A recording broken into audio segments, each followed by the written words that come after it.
Bonjour et bienvenue. Alors aujourd'hui, Nathalie et moi, on a le plaisir, l'honneur, la chance d'avoir avec nous Jean-Gabriel Rovira. Alors Jean-Gabriel, moi, je l'ai découvert en allant faire de la natation. Et bien sûr, ma première réaction est une réaction d'étonnement en voyant Jean-Gabriel comme ma prof de natation, comme moniteur, comme tout ça. Et puis automatiquement, ça a attisé ma curiosité. Et puis aujourd'hui, c'est le jour pour découvrir justement Jean-Gabriel et puis surtout parler mindset. Alors peut-être Jean-Gabriel, qui es-tu? Ah, qui je suis? Alors je suis aujourd'hui, je suis le papa d'Esteban. Voilà, Esteban a 4 ans et je suis très heureux de cette situation, même si, comme tout être humain, devenir papa, c'est pas une affaire aisée. Devenir papa en étant amputé, c'est pas une affaire aisée et devenir papa à 48 ans, c'est encore moins une affaire aisée. Voilà.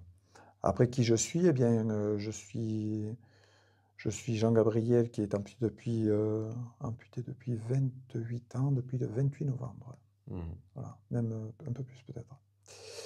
Et puis voilà, cette trentaine d'années amputées, ont fait un chemin un peu particulier, un chemin aussi de difficulté. C'est pas simple, Ouais. c'est pas, voilà, faut le souhaiter à personne, bien sûr, c'est un accident de la vie. Voilà, je suis tout jeune, j'ai 22 ans, je fais un emploi, je dirais, à côté de mon emploi principal de boulanger, à ce moment-là, dans le Hmm. sud. Et puis, je me fais percuter par une voiture qui roule très vite. Et puis, je me retrouve à 22 ans sur la route, conscient, avec pas mal de dégâts, même beaucoup. Et j'ai de la chance, j'ai une rencontre magnifique, la voiture que je viens de dépasser. Et à l'intérieur, il y a 3 infirmières. Et voilà, elles arrivent sur moi. La première s'effondre devant moi, me voyant. Hmm. Et puis la seconde, c'est sa maman. Et puis elle est un peu plus aguerrie. Donc quand elle voit les dégâts et qu'elle voit vraiment, parce que voilà, il faut quand même savoir que la voiture m'a percuté, il était à plus de 100 km/h. Moi, j'étais à 70 km/h.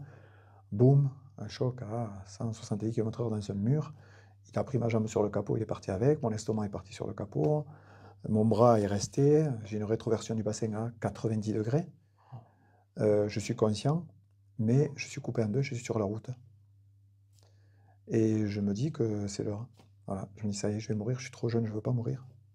C'est pas possible. Et en voyant cette jeune tomber devant moi, des gens autour de moi qui commencent à courir dans tous les sens, moi, le monde est en train de se ralentir autour de moi, et je me dis que je vais mourir. Et puis, très très vite, je vois deux grands yeux arriver sur moi, comme un souffle, et puis, ouf, et ces deux yeux me prennent le cœur, ils me le tiennent comme ça. Et ils me disent, ce n'est pas l'heure. Je dis, si, je suis en train de mourir. Ben non, c'est pas toi qui décides. Et puis, je dis, mais comment ça, c'est pas moi qui décide? Je suis en train de mourir, en fait.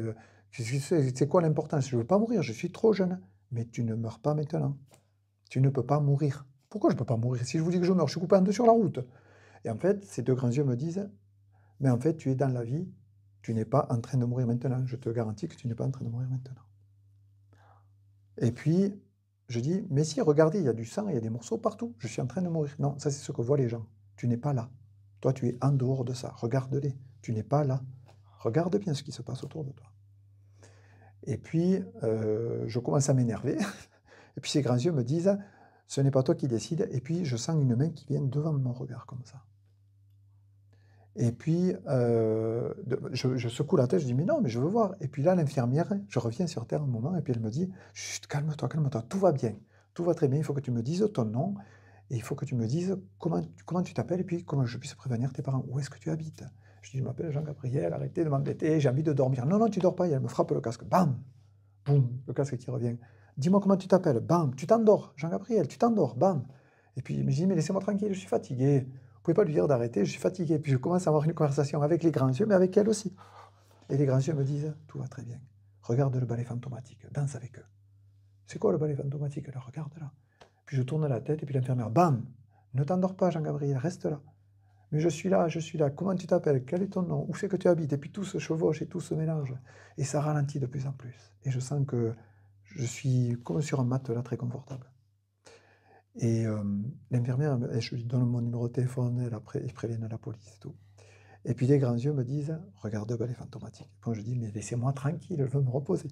Et les grands yeux me disent, mais c'est pas l'heure, Jean-Gabriel, de se reposer. C'est pas l'heure, il faut aller danser maintenant. Et puis, à ce moment-là, je dis, mais non, mais pourquoi je dois aller danser? Mais parce que la vie, c'est ça. C'est ta danse à toi maintenant. Tu dois aller danser. Les gens qui te voient, mais ils ne te voient pas. Il faut que tu ailles danser. C'est l'heure. Va danser. Alors je dis, mais je suis trop fatigué. Ben, ferme les yeux alors. Mais j'ai les yeux fermés à ce moment. Mais non, tu n'as pas les yeux fermés, tu regardes les gens. Tu ne peux rien me cacher à moi. Et puis je sens les grands yeux qui me disent, maintenant tu peux y aller. Les grands yeux s'ouvrent, mon cœur peut bouger, et je me laisse aller dans ce balai fantomatique. Et je sens comme un grand passage, dans le silence, et puis après j'entends, ouvre les yeux. Et j'ouvre les yeux, et je suis dans une chambre d'hôpital. Le soleil, une chambre toute jaune, je suis intubé, je suis plâtré, je ne peux pas bouger. Je m'aperçois que j'ai 3 grosses tiges de chaque côté qui sortent de mon bassin. Donc je suis vissé sur le sommier. Puis j'ai ce bras dans le plâtre qui est assez haut. Je suis intubé pour la respiration, pour tout. Et puis je sens ma jambe droite et je sens ma jambe gauche qui danse comme ça. Un petit peu. Et puis je me réveille, ça me réveille, et puis hop, je me rendors. Je me réveille encore à nouveau. Quelques heures sont passées. Et là, je vois un grand monsieur devant moi. Un grand barbu. Il me dit, tiens, il y a du monde qui va être content de vous voir. Et 1 jour et demi s'est écoulé. Et puis je me dis, mais ils avaient raison. Les grands yeux avaient raison. Et puis le monsieur en question me dit, ça va, je suis fatigué. Et puis il s'en va, il revient. Et puis ils sont allés prévenir ma famille. Et puis en fait, j'étais à l'hôpital, il y avait 1 jour et demi qui était passé. J'ai passé toute la nuit sur la table d'opération. Et puis finalement, ben, ça s'est passé comme ça devait se passer, comme les grands yeux m'avaient dit. Je me suis réveillé. Et puis quand je me suis réveillé, la première chose que je savais, c'est que j'étais passé dans quelque chose, mais que j'avais laissé une partie de moi, en fait. Mais je ne savais pas laquelle. J'ai dit, j'ai laissé quelque chose, mais c'est quoi? Comme une dîme, comme quelque chose qu'il fallait que je comprenne, enfin, que je travaille. Et puis j'ai vu que j'avais un dôme sur mon lit. Et puis j'ai soulevé le dôme et j'ai vu ma jolie petite cuisse. Et puis je la trouvais magnifique. Ça m'a fait pleurer sur le moment parce que je la trouvais très belle, en fait. Elle était tout emmaillotée dans des pansements, tout ça. Et puis voilà. Et puis je le trouvais magnifique. Tout le reste, je sentais mon corps qui était plein d'énergie. Mais sur le moment, je me disais, eh ben, pour ce que j'ai fait, sur le moment, je me suis dit, eh ben, c'est pas cher payé, finalement. Je passe au travers de quelque chose où je pensais que ça passait pas, et puis finalement, c'est passé. Et voilà, j'étais passé dans l'autre côté. C'est-à-dire ce côté où je suis devenu petit à petit une personne en situation de handicap, finalement. Mais voilà, donc pour la présentation, c'est peut-être un peu long, mais ça représente assez bien ce qu'on peut ressentir en étant, comme dit mon garçon, un papa kangourou. Voilà. Et là, après, dans les jours, dans les semaines qui ont suivi, comment toi tu te sentais en fait? Parce que c'était une sacrée Ben, expérience que tu as vécue. ouais, c'est incroyable dans une vie d'un être humain de vivre une telle expérience. Dans les jours qu'on suivi, bon, j'ai pas eu à aucun moment, en tout cas pas à l'hôpital, de moment de baisse de morale ou de quoi que ce soit. J'étais pas mécontent d'être comme j'étais. J'étais content d'être là où j'étais, parce que je savais que j'étais arrivé. Je savais que j'avais de la chance, j'ai compris très vite, bien sûr, que j'avais eu un accident. Et puis le soir même ou le lendemain, je me suis endormi plusieurs fois, j'étais épuisé. J'ai passé 3 semaines, bien sûr, avec des seringues de morphine comme ça. Il a fallu faire un sevrage petit à petit, mais en tout cas, les quelques jours qui ont suivi, ma famille est venue de suite. Comme on dit dans le sud de la France, je me suis fait engueuler par ma mère. On va dire ça comme ça, parce qu'elle avait tellement eu peur qu'en fait, quand elle est arrivée, c'est le sud, c'est très, comment dire, l'amour est très fort partout, mais dans le sud, très très fort. Et puis elle est arrivée, puis elle avait tellement eu peur que elle m'a dit, si tu me refais ça, comme ça en rentrant dans la chambre. Donc sur le moment, elle avait tellement peur, puis elle m'a sauté dessus, voilà. Elle m'a pris dans ses bras, bien sûr, puis mon père, mes frères, ma soeur. Voilà, ils sont tous venus petit à petit, et puis c'est le choc, puisque c'est on va dire, c'est comme si on se faisait décapiter de la famille, c'est comme si on avait rasé quelque chose de la famille, en fait. Ouais. Et que c'était à moi à prendre cette charge, en fait. C'est comme Mmh. un, je sais pas, je suis le plus jeune de ma famille. Mmh. Et c'est comme si on avait voulu détruire la famille par le dernier bout, en fait, par le bout, Ouais. voilà, je sais pas comment l'expliquer, mais c'est un peu ça. Donc les jours qu'on suivi, pour moi, j'étais choyé à l'hôpital parce que quand le médecin est venu me voir, l'anesthésiste, ils étaient deux quand je suis arrivé à l'hôpital aux urgences. C'était dans le sud de la France et c'était un gros choc puisque quand on m'a emmené, j'étais dans un sac, moi. Ils ont posé, ils ont dit voilà, il y a le cœur qui bat encore, mais il est coupé en morceaux, qu'est-ce qu'on fait, quoi? Et le médecin, il dit ben, on va essayer de le sauver, mais appelez les parents, dites qu'il est mort. Ça commence comme ça, l'histoire. Waouh! Appelez les parents, dites Oh qu'il est là mort, mais que le là! cœur bat encore. Jusqu'à quand, je ne sais pas. Et le médecin en question, là, il était virtuose. Ouais. Voilà. Donc je le remercierai à tout jamais. Maintenant, il n'est plus sur cette planète, il est décédé. Il était très âgé, mais là, il était virtuose et l'anesthésiste aussi. Et à Mmh. tous les deux, ils ont fait le miracle de dire qu'est-ce qu'on fait avec lui maintenant. Et ils ont opéré, ils ont dit souhaitons qu'il tienne. Et ils ont tout nettoyé, en tout cas, pour que je puisse aller en soins intensifs. Mmh. Waouh! Et pendant les jours qu'on suivit, eh ben, quand il est venu la première fois dans la chambre, il m'a dit je ne sais pas qui tu es, je ne sais pas d'où tu viens, je n'ai rien fait. Avec tout ce que j'ai vu dans ma carrière, tu es la chose que je ne comprendrai jamais. J'ai vu des choses incroyables, mais toi, je ne sais pas d'où tu viens, je ne sais pas qui tu es, je ne sais pas pourquoi tu es en vie. C'est pas moi. Il dit, ce n'est pas moi qui ai fait ça. Je n'étais pas sauvé.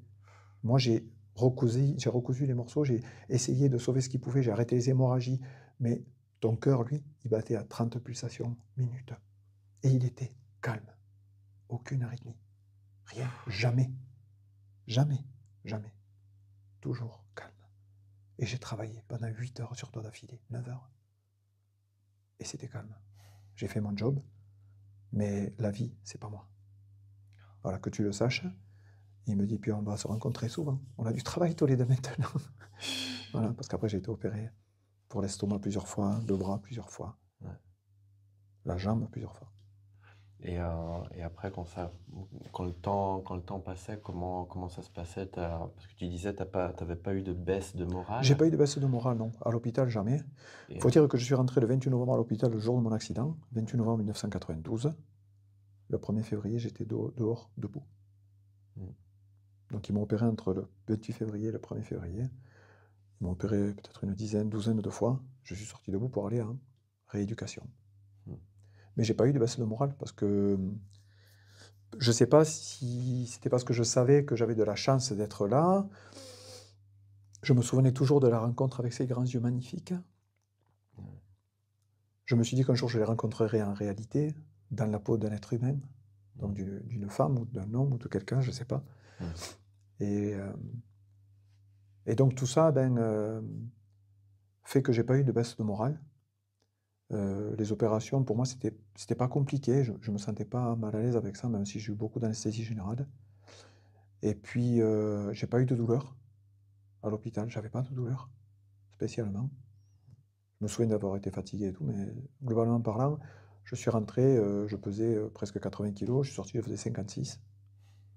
Et puis, j'étais debout, j'étais content. J'ai eu des baisses de morale après quand il a fallu retrouver de l'autonomie personnelle, avoir un appartement.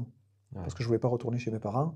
Je voulais être de suite mm, dans la vie. Je voulais dire, ben non. Alors j'ai demandé à mon frère qui est le plus proche de moi de me trouver un appartement dans la région. C'est qu'on vivait à Béziers. Et puis j'ai pris un appartement de suite et là, ça a été compliqué. ouais, Émotionnellement, c'était compliqué de se retrouver seul le soir, de se voir vraiment amputé. Là, j'ai compris ouais. que je venais de me rencontrer. Là, c'était plus difficile. Et Vraiment. justement, comment tu as fait pour maintenir le moral? Le sport. Qu'est-ce que tu te disais à ce Ah, qu'est-ce que je moment-là? me disais? Euh, Ce que je me disais, c'est que pour moi, je me disais le plus beau reste à venir toujours. Mhm. J'ai toujours cru, enfin, je suis passionné par la vie en fait. J'ai toujours été passionné par la vie, je le serai toujours. On a énormément de chance. Depuis tout petit, j'ai ça. Mais l'accident, en fait, il a pas renforcé ça, mais il est venu me dire de ne pas perdre espoir toujours. C'est comme si moi, je me disais, mais toi, tu peux dire aux autres que qu'il faut garder le moral, qu'il faut avancer, parce que tous les matins, tu te réveilles et tu es content, en fait. C'est parce que moi, chaque jour que je me réveille maintenant, en fait, ça me fait comme de l'électricité, tellement je suis heureux de me réveiller. Je suis content, ça me réveille la nuit même. Ça me réveille la nuit tellement je suis heureux de vivre. Parce qu'on a notre plus belle vie est maintenant. C'est maintenant chaque seconde. Et cet accident, en fait, c'est comme s'il avait ouvert grand la fenêtre sur le plus beau paysage qu'on puisse avoir, nous-mêmes. C'est ça, moi, ça m'a montré ça. J'avais 22 ans, juste avant mon accident, entre 19 et 22 ans, bon, j'étais boulanger, je bossais déjà, je travaillais, pardon, depuis 6 ans. Et puis, ben, comme tous les jeunes dans cette époque-là, on est un peu, voilà, on est un peu à droite, à gauche, enfin, certains en tout cas. Moi, je l'étais. Je voulais pas rester boulanger, je voulais mieux que ça dans ma vie, et puis j'étais en colère avec ça. Puis je me battais un peu avec ça à l'intérieur. À la maison, ben voilà, je viens d'une famille modeste, donc c'était très compliqué. Et quand j'ai compliqué, c'est bien sûr moins de moyens financiers que la moyenne, on va dire, c'est ce genre de choses-là. Et puis voilà, et puis je voulais autre chose. Mais donc je voulais pas rester boulanger, mais c'était la meilleure sécurité que j'avais. Et puis voilà, donc je cherchais à avoir du mieux. Mais comme j'étais en colère et tout, c'est comme si l'accident venait me rappeler à l'ordre. Comme quoi, ben voilà, j'avais quand même l'essentiel avec moi. Ouais. C'était ça. Mhm. Après, toujours aspirer à mieux, mais dans la vérité, enfin, dans le... Tu as mentionné le sport. Oui. Qu'est-ce que ça t'a amené le sport dans ta vie? En fait, c'est simple. À 5 ans, j'ai fait une leucémie, en fait. Voilà. À 5 ans, j'ai fait une leucémie. Une sorte d'anémie réfractaire, en fait, un peu comme mon père qui a eu 50 ans plus tard. Voilà, je m'endormais tout le temps à l'école. Je m'endormais à l'école, la maîtresse d'école, à ce moment-là, elle dit, Madame Rovira, votre fils se couche trop tard. Hein. À l'école, il dort. Hein. Il dort. Comment ça, il dort, mon fils? Il ne se couche pas tard. Qu'est-ce que vous racontez? Il ne se couche pas tard. Mais si, il y a un problème. Quand il dort tout le temps. Il s'endort à l'école en pleine journée. Il y a un problème. Ah bon? Mais il ne se couche pas tard, mon fils. Puis on me dit, tu vas bien? Oui, oui, ça va, je vais bien, je suis fatigué, mais ça va, je vais bien. 5 ans, 6 ans. Puis je moyais tout le temps, très hop là. Je dormais, je ne savais pas pourquoi. Et puis ma mère, un jour, va chez le docteur. Et puis le médecin en question, qui était le médecin de famille, lui dit, mais pourquoi il a les yeux jaunes comme ça, votre fils? Tu viens me voir, s'il te plaît, là? Puis je m'avance, et puis je vois la lumière dans les yeux. Il regarde comme ça, bien, pendant 3 minutes. Il réajuste les lunettes. Vous allez à l'hôpital faire une analyse aujourd'hui. D'accord? En fait, vous n'êtes pas venu pour vous aujourd'hui, vous êtes venu pour lui. Elle allait faire des analyses pour elle, et puis on va à l'hôpital faire des analyses. Je vais faire des analyses, et je reste à l'hôpital. Et là, l'hôpital disait, toi, tu restes ici. Et puis je suis resté à l'hôpital, et ils ont fait nettoyage et un changement de tout le sang, quasiment complet. Parce qu'il y avait une sorte sûrement d'anémie, ou enfin une maladie du sang. J'avais une maladie du sang qui était en train de m'éteindre. Et le médecin, en fait, ils ont fait des analyses, ils se sont aperçus que si ma mère n'avait pas écouté le médecin à ce moment-là, 10 jours après, le petit oiseau fermait ses yeux et puis il les laissait fermer. Voilà. Je m'endormais, je m'éteignais petit à petit de fatigue, et puis le sang anémié faisait que j'allais m'éteindre. Ils ont changé tout le sang, je suis resté, je ne sais plus combien, un mois à l'hôpital. Et puis ils ont pu régénérer tout ça, et je suis ressorti. C'est comme si on avait rechargé la batterie. Et je me suis mis à faire du sport à ce moment-là. Et j'ai 6 ans, 7 ans. Voilà. Tu es allé vers quel sport? Le football. Football. Voilà. Et puis c'est avéré que j'avais énormément de talent pour ça. Peut-être la passion, voilà. Et puis je suis arrivé à un très bon niveau de football, tel que des sélectionneurs sont venus à la maison pour dire à mes parents, il faudrait que vous nous l'envoyiez dans le centre de formation, s'il vous plaît. C'est très important, ce petit, il a du talent, il a des pieds en or, et il faudrait faire quelque chose avec. Et puis ma mère a eu peur parce que, ben voilà, famille modeste, dans un petit village du sud de la France, et non, non, non, lui, ça ne va pas tout seul. Hein. Ici, c'est chez nous, donc le petit reste là. On ne vous l'envoie pas à Vichy ou ailleurs, parce que c'est le centre de formation de l'équipe de France. Donc il a dit, non, il faut qu'il aille là-bas. Lui, il faut qu'il aille là-bas vite. Et non, ça ne s'est pas fait. Et puis finalement, ben, comme ça ne s'est pas fait, j'étais très en colère. Moi, j'avais déjà 12 ans, 11 ans, 12 ans. Et puis comme ce talent, qui était, c'était comme une pierre brute, en fait, ben, je n'ai pas pu l'épanouir complètement. Ben, j'ai décroché. Voilà, mais c'est pour dire, par rapport au sport, c'est que ça fait partie de ma vie depuis toujours. Et depuis l'âge de 6 ans, j'ai travaillé le sport, et donc le cœur, et donc la passion, et donc l'amour, jusqu'à mon accident. Et tout ce chemin, m'a amené jusqu'à sauver ma propre vie grâce au sport. Voilà Voilà. pourquoi le sport. Donc pour toi, vraiment, même par rapport à l'accident, le sport que tu avais fait Oui, avant, ça a été ça a été, on va dire, la protection autour du cœur, en fait, aussi, pour Ouais. qu'il batte à 30 pulsations minutes et que même dans un énorme choc, Hmm. le cœur, en fait, il est là et puis il continue son chemin.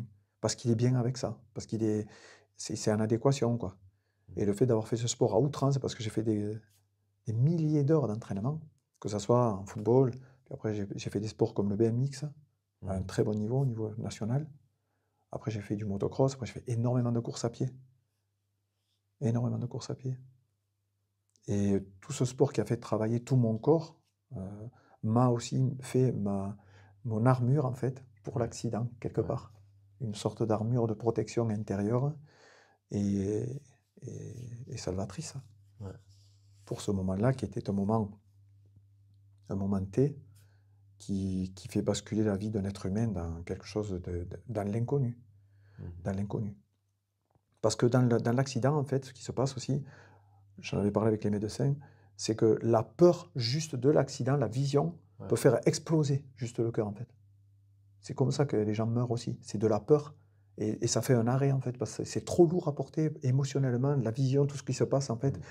Parce que, en fait, dans l'accident, moi, j'étais sur la moto, et puis il y a cette voiture devant moi, je commence à doubler, et quand je double, je lève les yeux. Au moment où j'ai mis mon clignotant, je double, je lève les yeux pour regarder. Et je vois en face une calandre d'une BMW grande comme un immeuble de 2 étages. Mhm. Tellement j'ai eu peur. Ouais. Pour moi, elle avait... J'ai fait... Oh, et le temps que je fasse ça, il avait fait 200 mètres. Donc le temps qu'on comprenne, on a déjà 3 secondes de retard. Ouais. La jambe est sur le capot, l'estomac est sur le capot, le bras est parti derrière, la rétroversion du bassin a eu lieu. On est déjà dans l'autre monde. Mais mon cerveau, il n'avait pas encore vu que c'est déjà fait. Mais le Ouais. cerveau a vu tout ça. Il a vu tout ça. Mais il y a des portes de sécurité qui se mettent en place immédiatement. Le sang ralentit la course, le cœur ralentit aussi. Il dit attention, on ferme les portes de sécurité. On a la plus belle machine qui ait jamais été conçue. Ouais. Et c'est grâce à ça. La circulation sanguine se ralentit pour pas que... Parce que moi, j'avais l'artère fémorale qui était sectionnée complètement, Mhm. arrachée. Donc là, en fait, c'est 2 minutes. 2 minutes par terre, terminé, c'est fini. Plus rien. Mhm. Alors pourquoi est-ce que moi, je suis 20 minutes par terre et puis je suis toujours en vie? Ouais. Ça, c'est déjà, il y a quelque chose qui est assez extraordinaire. Et puis, Ouais. j'ai perdu la moitié de mon sang. Mon Mhm. corps, il fonctionnait avec la moitié de son autonomie et ça marche toujours. Ouais. Il y a des choses qui sont inexplicables sur ce moment-là, mais que les yeux, peut-être, ont la réponse. Mais ça, Mhm. Et après, justement, l'accident, j'imagine, tu n'as pas pu tout de suite recommencer le sport. Ça a été quoi le processus, justement? c'est là où, Je sens qu'il y a quelque chose. c'est là qu'il y a quelque chose. C'est qu'en fait, les médecins m'ont pas dit que je ne devrais pas recommencer le sport de suite. D'accord. Et que comme moi, je suis sorti de l'hôpital le 1er février, je me suis dit, il faut que je m'entraîne. Je suis heureux d'être comme ça, mais il va falloir y aller. J'ai fait la rééducation. Tu avais déjà la prothèse à ce moment-là? Je suis sorti avec une prothèse qui était attachée avec une sangle autour de l'épaule, puisque j'avais plus la musculature du tout. Ouais. Je suis sorti debout, je me suis allongé dans le véhicule de transport, Mhm. en fait, pour aller au centre de rééducation. Et puis, je n'aimais pas être allongé déjà. Donc, mais j'étais content d'être sorti, le soleil sur la peau. Ça faisait un bien fou. Et puis, j'ai fait les 3 premières semaines. Il faut dire que j'avais une professeure de rééducation qui était magnifique. Je ne sais pas si ça a influencé, mais en tout cas, ça a aidé beaucoup. Elle était magnifique. J'ai été très en souvenir de ça. Et puis le jeune homme que j'étais à ce moment-là, ben, ça a aidé beaucoup pour que j'aille toujours en rééducation, en fait. Ça, c'était bien. C'est génial. C'était juste une petite parenthèse, désolé. On est des êtres humains, donc non, mais quand même. Donc voilà, donc du coup, ben, la rééducation se fait, et puis elle se fait vraiment très bien. Tout seul. Et puis physiquement, en fait, comme mon corps était déjà sportif, ben, du coup, la musculature, elle se souvient vite de ce qu'elle a déjà fait. Bien sûr. Ouais. Et donc le corps, il récupère énormément plus vite, de plus en plus vite. J'étais en fauteuil roulant, bien sûr. Et puis j'étais encadré par des personnes qui étaient fabuleuses depuis le début, depuis le jour où j'ai été opéré jusqu'à la rééducation. C'était toujours des personnes extraordinaires et bienveillantes. Et cette bienveillance a fait de moi, en fait, quelqu'un qui pouvait se rassurer par rapport à ça. Donc j'ai encore 22 ans, et la rééducation se fait, et ça va assez vite. Je récupère vite, je me mets vite debout, je fais beaucoup d'exercices adaptés. Et puis, et puis ils me disent, eh ben, voilà, bientôt tu vas pouvoir marcher, on m'adapte une prothèse, on commence. Je me souviens bien de ces gestes, les premiers, et de me remettre debout. Et puis j'avais hâte de me remettre debout, j'avais hâte de Ouais. recommencer. Mhm. Et puis je leur dis, mais je peux faire du sport quand, en fait?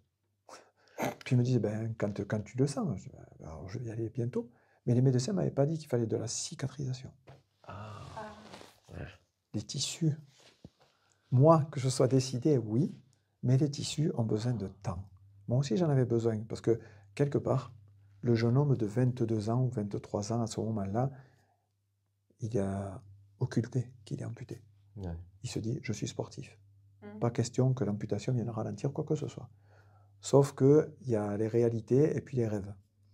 Et à ce moment-là, bien, je suis en fin de rééducation et je veux absolument refaire du sport. J'ai fait, voilà, février, mars, avril, mai, 4 mois de rééducation. Après, on me lâche sans soutien psychologique. mm. Il faut quand même le reconnaître, c'était en 92. Ouais. Donc voilà, je sors 1993 de la rééducation. Peut-être que moi, j'aurais pu aussi, mais à ce moment-là, je suis jeune, j'ai pas cette conscience que j'ai aujourd'hui d'un soutien psychologique, d'aller voir quelqu'un pour nettoyer, travailler de suite avec Mhm. l'amputation. Savoir que là, je vais devoir beaucoup travailler toute ma vie. Mais non, là, je vois pas ça, moi. Moi, je vois, je veux m'entraîner. Et je suis sorti de la rééducation et j'ai voulu commencer à recourir immédiatement. Ah ouais. Voilà. Donc, j'ai fait faire une prothèse spéciale par mon prothésiste qui me permette de faire de la course à pied. Et il n'y a pas eu des gens autour de moi, et en tout cas je ne l'ai pas entendu, peut-être j'ai occulté ça parce que je ne voulais pas l'entendre, d'aller me faire aider, d'aller me faire soutenir d'abord, soigner, nettoyer, grandir, petit à petit. Ça prend du temps. Mais je ne voulais pas, et donc avec mon frère qui était toujours là, François, mon frère le plus proche, ben, j'ai dit il faut que je recours. Il me dit t'es sûr? J'ai dit oui, je suis sûr. Et j'ai commencé à faire de la course à pied, ce qui n'était pas une bonne idée, Mm. parce que 3 mois après j'ai fait une hémorragie interne, très importante, Oui. au niveau de la cuisse. Je m'entraînais presque tous les jours. Et au bout d'une semaine d'entraînement, en fait, je suis allé me coucher assez tôt, j'étais fatigué. Et puis, eh ben, en pleine nuit, j'ai senti des grosses douleurs dans la cuisse. Et puis, je me suis réveillé, j'ai allumé la lumière, et puis j'ai vu que j'avais une cuisse qui était bleu marine, mais bleu marine, pleine de sang, donc. J'avais fait un hématome interne, j'avais fait une hémorragie. Et donc, j'ai appelé mon frère, je dormais encore à la maison des parents. Et puis, j'ai dit, écoute, faut qu'on passe que je vais. Et puis, il m'a mené direct aux urgences, et puis, ils m'ont opéré immédiatement. J'avais fait une hémorragie parce que il y a une chose extraordinaire sur l'être humain, c'est que quand on n'a pas dit, comme au lézard, quand il se coupe la queue, on ne leur a pas dit que c'était pas possible qu'elle repousse, donc elle repousse. J'avais le fémur qui avait repoussé, en fait. C'est vrai. Le fémur a repoussé, mais il a fait des branches en plus de calcium, enfin voilà, Ouais, calcification. de calcification, merci. Mhm. Voilà, il a fait des branches de calcification, plus lui, il avait repoussé de 1 ou 2 cm. Donc on Et t'a en pas dit fait, qu'il devait pas repousser, on m'a quoi. pas dit qu'il ne devait pas repousser. Et puis, Oh, j'ai fait une hémorragie, il a recisaillé de nouveau une artère fémorale importante, enfin l'artère fémorale, plus d'autres artères à côté. Et donc j'ai été réopéré et on m'a raccourci la cuisse et le fémur de 15 cm. Parce qu'au départ, quand j'étais amputé au-dessus du genou. Ah, Et après, avec l'opération, si j'avais laissé cicatriser, j'aurais toujours mon fémur, ce qui serait plus facile pour marcher, par ouais. exemple. Ouais. Et donc là, on m'a enlevé tout le fémur parce que il y avait plein de branches qui étaient. Et puis ils n'arrivaient pas à couper toutes les branches, donc ils ont coupé au-dessus. Ouais. Donc ils ont enlevé 15 cm d'appui. Et le fémur, c'est notre stabilité. Donc je n'ai plus de fémur, j'ai la tête du fémur. Ah. Ce qui fait qu'après ça, Ce qui fait qu'après ça, pour courir, ouais. et le docteur m'a dit, le même qui m'a opéré plein de fois, que c'était toujours lui qui m'a opéré d'ailleurs, m'a dit, et parce qu'il a demandé à ce que ce soit lui qui opère, parce qu'il me connaissait personnellement, Ouais. je veux l'opérer lui. Donc il m'a opéré, et puis il m'a dit, je veux te parler à toi. Et puis il m'a dit, maintenant t'arrêtes tes bêtises, je veux plus te voir. Je suis fatigué de te voir, écoute, voilà, tu mérites mieux que de venir à l'hôpital, va faire autre chose. Et il m'a dit, va nager. Ah. On arrive au point commun, 1994, va nager. Maintenant, tu vas nager, t'arrêtes. Tu vas nager. Je ne veux plus te voir sur Terre. Ton domaine, c'est l'eau. T'as compris? T'as entendu ce que je t'ai dit? Il m'engueule comme mon papa, pareil. Je dis, ok, j'ai compris, ça c'est pas la peine de me redonner. Mais j'ai mis ça suffit, mais je t'ai vu, je t'ai opéré 15 fois. Tu crois pas que c'est assez? Non. Dans une vie, ça suffit. Et c'est comme ça que j'ai commencé à nager. Et donc, comme je voulais nager, puisque je voulais quand même faire du sport, je ressentais en fait mon sang qui bouillait à l'intérieur, tellement je voulais faire du sport. Et donc, je vais dans la piscine. Mais il s'est passé une chose étrange, c'est qu'avec une jambe, en fait, déjà que je ne nageais pas très bien, ben, je touchais souvent le fond de la piscine. Effectivement, je ne savais pas nager. Ouais. Et donc, j'ai appris à nager avec une bouée. Voilà. Je retourne au centre de rééducation, parce qu'en étant opéré, il faut refaire de la rééducation. Ouais. Et là, j'ai demandé à apprendre à nager. Et donc, j'ai appris à nager comme ça, à 23 ans, 24 ans. J'ai commencé à nager, et puis quand je me suis mis à nager, je n'ai pas fait les choses à moitié. J'ai commencé à nager. Ouais. Mais effectivement, je ne pouvais pas me blesser. Pas de la même manière. Ouais. Et donc, je nageais tous les jours, 7 jours sur 7. Et avec ce que tu avais au niveau du bassin, ça n'a pas posé problème? Non, ça ne posait pas, ça s'est ressoudé parfaitement. D'accord. En fait, oui, je suis resté, en soins intensifs, je suis resté 21 jours sur le sommier vissé. Je suis resté 21 jours pour que le bassin se ressoude. Puis après, ils ont enlevé les broches pour me libérer un peu. Et ça, c'était compliqué. Émotionnellement, c'était compliqué. Pour faire les besoins et tout, ça, c'est vraiment pas évident. Oui, bien sûr. Voilà, ça, c'est pas évident. Pour un jeune homme, c'est pas simple cette affaire. Mais voilà, il n'y avait pas d'autre solution. Donc, ça se faisait quand même. Et puis, je me suis mis à nager là. Et puis, le sport, encore une fois. Le sport m'a parlé toute ma vie. Et c'est devenu, en fait, la natation est devenue, pour moi, l'autre monde, c'est-à-dire chez moi, quoi. L'eau est devenue chez moi. Et donc, je me suis mis à nager, je me suis mis à essayer de comprendre comment je pouvais parler avec l'eau. Je me suis mis à essayer de comprendre mes gestes, savoir comment utiliser mon corps le mieux possible dans l'eau. Et j'ai chargé pendant une centaine d'heures. J'ai bu beaucoup d'eau. Et puis un jour, j'étais au bord du bassin à Montpellier, parce que j'avais migré à ce moment-là un petit peu. Je m'entraînais beaucoup, vraiment beaucoup. Et puis je vois arriver une jeune femme avec un fauteuil volant, comme ça, tranquillement, en sifflant au bord du bassin. Puis derrière, il y avait écrit France sur le peignoir. Puis elle roule comme ça, elle arrive, elle s'assoit, tac. Puis je la croisais, j'avais croisé déjà 2 ou 3 fois. Je me mets dans l'eau et puis j'attends qu'elle rentre dans l'eau. Je dis, tiens, je vais voir comment elle nage, si elle sait nager. Puis elle descend de son fauteuil, je me souviendrai toujours de ça. Elle descend de son fauteuil comme ça. On voit quelqu'un vraiment avec un handicap important, donc jambes polio, donc pas de muscles du tout. Elle met un élastique, elle serre, tac, elle se pose les fesses par terre. Tout le monde la regarde, bien sûr. Oh, la pauvre, la pauvre. Elle pose ses fesses à côté du bassin, et puis d'un coup, elle met ses lunettes comme ça, elle les ajuste. Le bonnet France, tac, et elle fait, plouf, elle rentre dans l'eau, et puis, piouf, elle disparaît. Elle est passée où? C'est pas possible, hein. Elle était là. 3 secondes après, il n'y a plus personne. Et puis, 15 mètres plus loin, elle sort et elle se met à nager. Et puis d'un coup, ça fait comme un souffle sur l'eau. J'ai dit, il faut que je lui parle. C'était splendide. C'était splendide. C'était une des nageuses des plus titrées de l'équipe de France qui habitait à Montpellier. Et puis je la vois nager, je la regarde nager pendant au moins 10 minutes. Et puis à nager, c'était comme quand on voit une danseuse étoile. Et ça passe tout seul. Sur le dos, crawl, nager tout, brasse. Et il y avait toujours ce parler avec l'eau. Et puis elle me voit la regarder, elle me dit, ça va? Je dis, oui, ça va. Oui, ça va. Elle me dit, je t'ai vu nager plusieurs fois, en fait, tu bois beaucoup d'eau quand même, hein? Je dis, ouais. Je dis, vous en buvez beaucoup moins, vous, hein? Elle me dit, oui, moi j'en ai bu avant, il y a longtemps. Je dis, ok. Elle me dit, si tu veux, on nage ensemble. Je dis, ah non, non, non, non, moi je ne nage pas avec vous, moi. Pas question. Puis on a nagé 2 ans ensemble. Et voilà, Corinne Durzo, une très grande championne de France et championne du monde de natation, 7 records olympiques. Puis j'ai beaucoup appris avec elle. Et puis elle m'a fait intégrer l'équipe de France après, 2 ans plus tard. Et puis moi j'ai beaucoup nagé, beaucoup travaillé. C'est devenu mon job. Et puis j'ai préparé, j'ai préparé les JO d'Atlanta. Voilà, j'étais champion de France de natation en 1996. Voilà, en extérieur, sur des longues distances. Et puis voilà, l'équipe de France m'ont vu nager et puis ils m'ont dit, c'est ici que ça se passe. Donc j'ai intégré le pôle France en fait, de l'ancien monde en 1996. Et puis ils m'ont dit, voilà, on aurait besoin de toi pour les Jeux Olympiques, ça serait cool parce que tu as les temps déjà. Ouais. Sur le 100 mètres nage libre, sans papillon, tu pourrais nager avec nous sans problème. Mais ça faisait 2 ans que je nageais. Donc moi, j'étais comme ça en fait. Puis j'avais 26 ans, puis j'étais pas prêt émotionnellement. Mmh. J'étais pas prêt. Et puis j'ai quand même intégré l'équipe de France. Je me disais, il faut y aller, il faut y aller, il faut y aller. Même si derrière, c'est pas possible, c'est pas possible, c'est pas possible. Là, le soutien psychologique, Ouais. le soutien émotionnel, j'en avais besoin là. Mhm. Et j'avais personne. Et du coup, ce qui s'est passé, c'est que j'ai quand même fait les stages de l'équipe de France, à Aix-en-Provence. J'en ai fait un aussi dans le sud, pas loin de chez moi. Et puis, j'ai nagé beaucoup, je nageais plus que les autres parce que je voyais qu'ils nageaient, ils nageaient fort, ils nageaient vraiment très fort, mon Dieu. Je nageais avec des nageurs qui étaient, voilà, des nageurs professionnels. Ouais. Donc ça nageait fort. Et je m'entraînais énormément avec eux, et puis je me suis blessé. Parce que je Ah ouais? m'entraînais tellement que, en fait, j'ai fait une tendinite à l'épaule gauche. Ah, Et puis je pense que c'était une tendinite émotionnelle pour moi. ouais.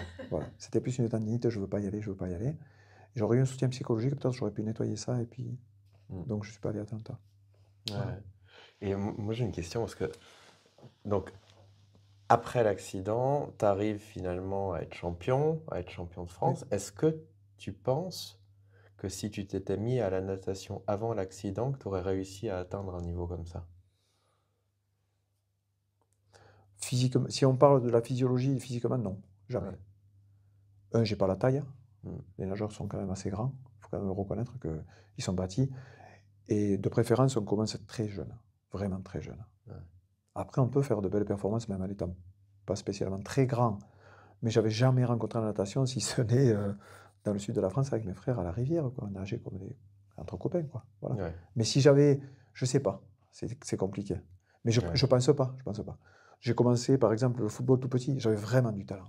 J'aurais Ouais. pu faire quelque chose de vraiment grand et puis devenir un sportif professionnel là-dedans, oui. Mmh. Ça, oui. Mais ça, je le sentais au fond de moi, je le savais. Ça, je le Mmh. savais. J'avais 8 ans, je savais ça. Je le savais déjà. Quand je jouais, quand je voyais le jeu des autres, et je savais ce qu'il fallait que je fasse pour Mmh. que ça fonctionne. Je gérais très bien ça, très très bien. Mmh. Ça, j'avais vraiment du talent. J'avais vraiment du talent parce que c'était inné, je réfléchissais pas. Mmh. C'est comme un virtuose en musique, en fait. Mmh. Il a 12 ans et puis il joue déjà des concertos et puis lui, il réfléchit pas pourquoi il le fait, il sait le faire. Moi, j'avais ça avec mes pieds. J'avais ça avec Ouais. les pieds.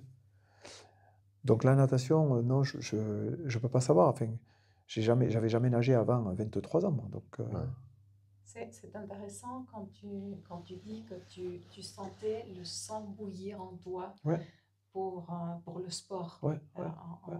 Alors, ça peut être le football, ça peut être Ça peut être, voilà, ça peut être n'importe quel, exactement. n'importe quel sport, mais tu avais déjà Ouais, ce sang qui bouillait voilà, j'avais la prédisposition, tout à fait. Ouais. Comme on peut en l'avoir en toi. musique, où c'est que il y a des jeunes qui jouent et je dis ça parce que j'ai beaucoup pratiqué la musique. Hein. Je dis pas ça au hasard, vraiment, vraiment pas au hasard.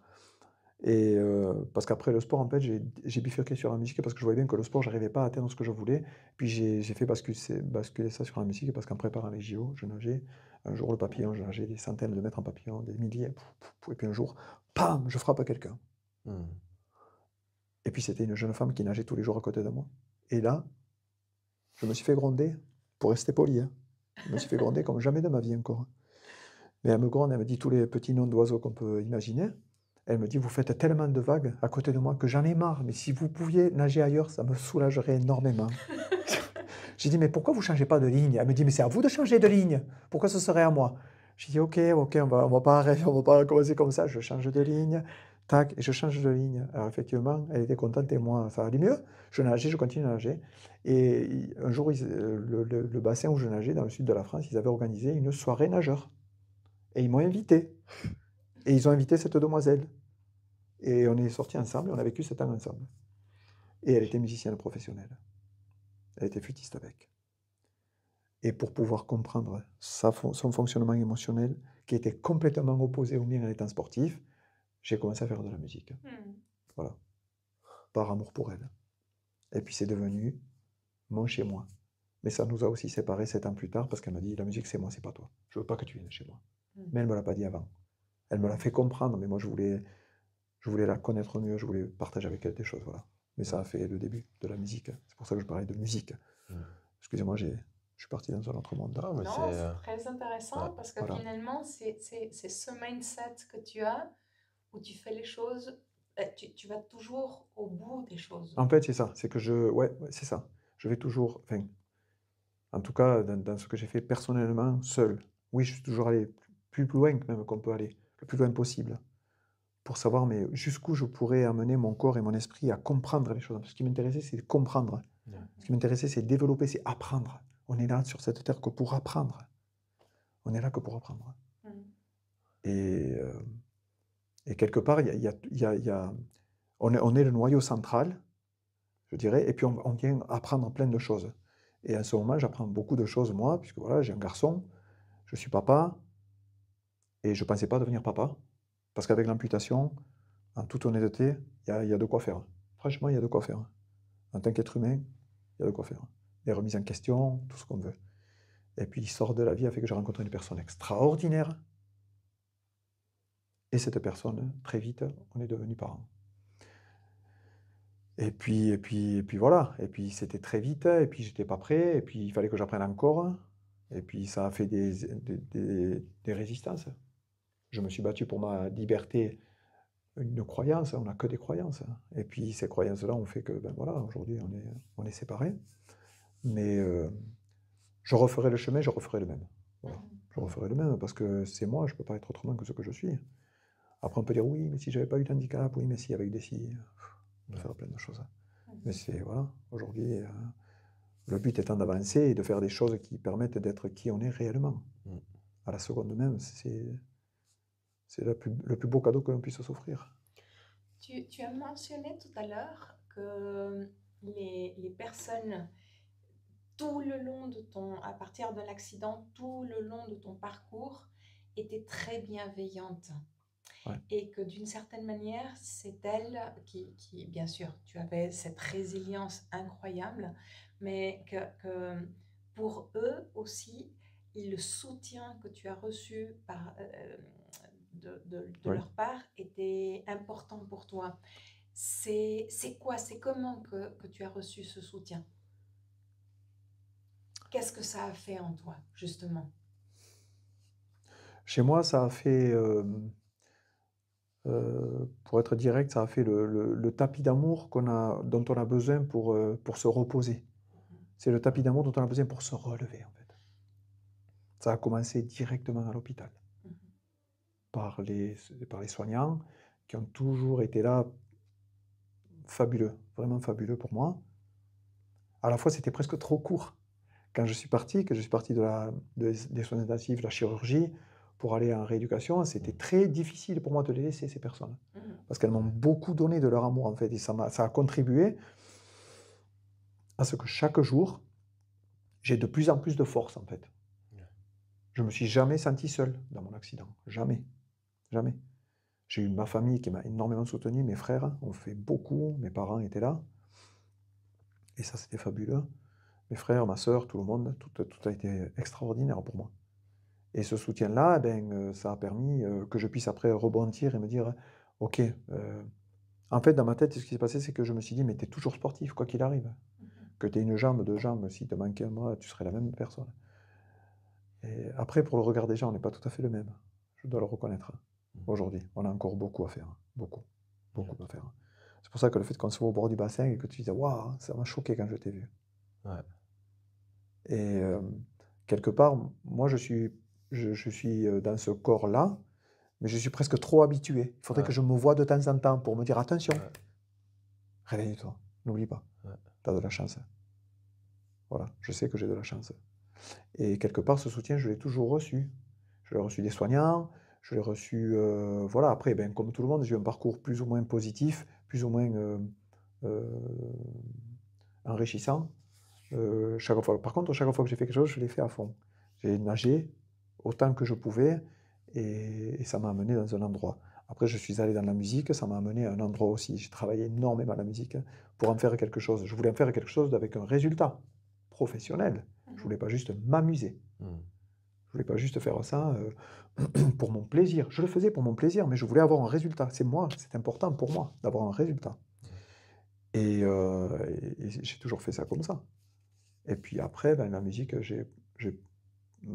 la vie et tout, j'ai pas pu accéder à une formation professionnelle. Parce que comme j'étais adulte, les conservatoires, ils veulent pas. Que ce soit en France ou en Suisse, j'ai pas pu accéder au conservatoire parce qu'on m'a dit, vous êtes trop âgé maintenant. J'ai dit, mais c'est quoi cette façon de penser? Mais c'est quoi cette façon de penser? Je lui ai dit. Je lui ai dit à la personne à l'entrée, je dis, mais pourquoi vous pensez comme ça? On n'a pas le droit d'apprendre quand on a 30 ans, 40 ans? On n'a pas le droit d'apprendre.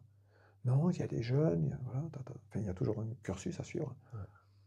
Donc je pouvais pas, et ça me mettait en colère, mais ça me mettait en colère. Mm. Je supportais pas ça.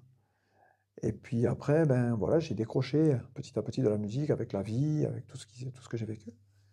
J'ai gardé ça un peu à côté, et puis après, ben, maintenant j'ai décroché totalement, parce que j'ai d'autres priorités, on va dire, notamment Esteban. Ouais. Voilà. Et puis voilà, maintenant j'aspire à mon épanouissement le plus possible, que ce soit personnel, amoureux. Voilà. Et ton état d'esprit, ton mindset, comment il a évolué encore par la suite? Parce qu'il y a eu beaucoup d'étapes déjà. Il y a beaucoup d'étapes, ouais. Il y a Et, beaucoup d'étapes. En ce moment, il a évolué, il évolue plus sur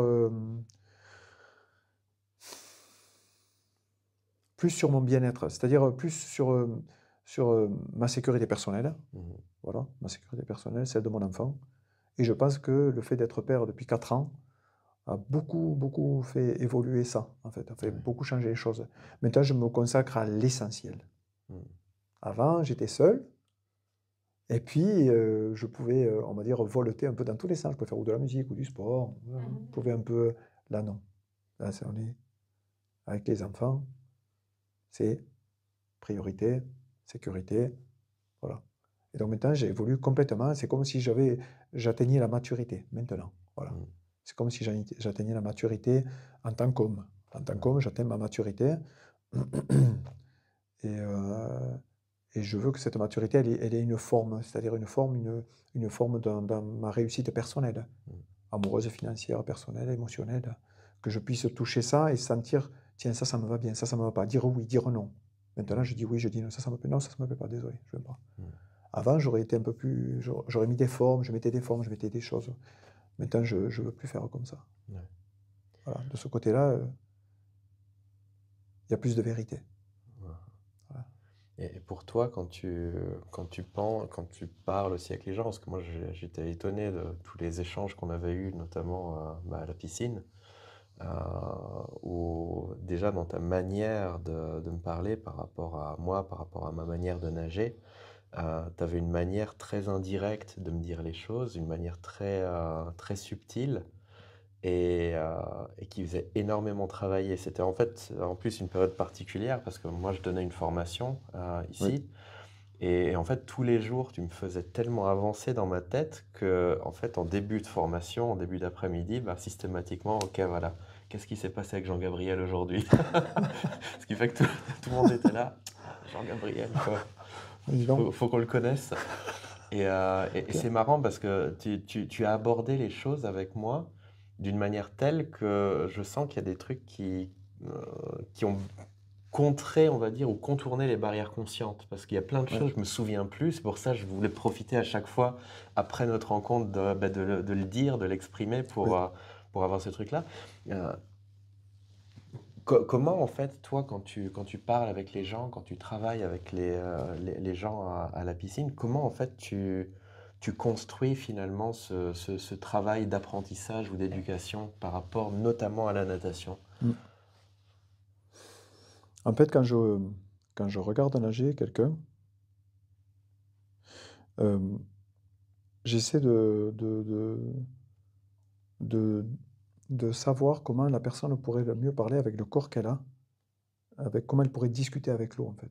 Je vois comment elle parle avec l'eau déjà. Je vois la conversation qu'elle a avec le bassin quand elle est dans l'eau. Dans l'eau, depuis maintenant 30 ans, j'ai commencé à... Je nage un peu quand même, voilà. Je nage quand même de temps en temps. Et puis, ce que je veux dire, c'est que j'ai passé quand même pas mal d'heures dans l'eau, voilà, pour être franc. Et puis, ben, moi, quand je suis dans l'eau, j'essaie de sentir ce qui se passe le mieux pour être le mieux possible dans l'eau avec elle. Je nage avec mon collègue, qui est mon collègue de travail et tout. Même aujourd'hui, là, on a nagé ensemble et tout. Puis, je regarde comment il nage, je regarde comment je nage, et j'essaie de savoir comment on peut parler le mieux possible avec l'eau. Et après, moi, je transpose directement sur les personnes. Pour parler avec toi, par exemple, puisque je t'ai regardé nager, eh bien, quand tu nages, avec ton corps et ta physionomie, tu n'as pas du tout les mêmes aptitudes que moi. Elles sont peut-être plus élevées, bien plus élevées que moi, avec ta taille, avec ta force, avec plein de choses. Et ça, en fait, moi, je le garde à l'esprit. Je ne veux pas que tu nages comme moi je nagerais, je veux que tu nages comme toi, tu nagerais au mieux de tes possibilités. Ouais. Mais donc, moi, mon but, c'est d'ouvrir la porte pour que tu puisses, toi, parler avec l'eau. En fait, tu l'as déjà ouverte. Sauf que moi, je viens conscientiser qu'est-ce qui se passe quand tu poses ta main dans l'eau. Ouais. Pourquoi est-ce que ta main, elle est comme ça et ton avant-bras, il est comme ça? Mais si tu laisses ton avant-bras là, en fait, là, tu coupes la discussion que tu as avec l'eau. Je vais venir te mettre le bras ici, comme ça, l'eau, elle va continuer à te parler un petit peu plus loin. Jusqu'à ce que l'eau te parle entièrement sur tout ton corps, en fait. Et quand je vois que l'eau parle à tout ton corps, alors après, je te dis, maintenant, tu peux commencer à parler avec elle. Elle va te donner les réponses.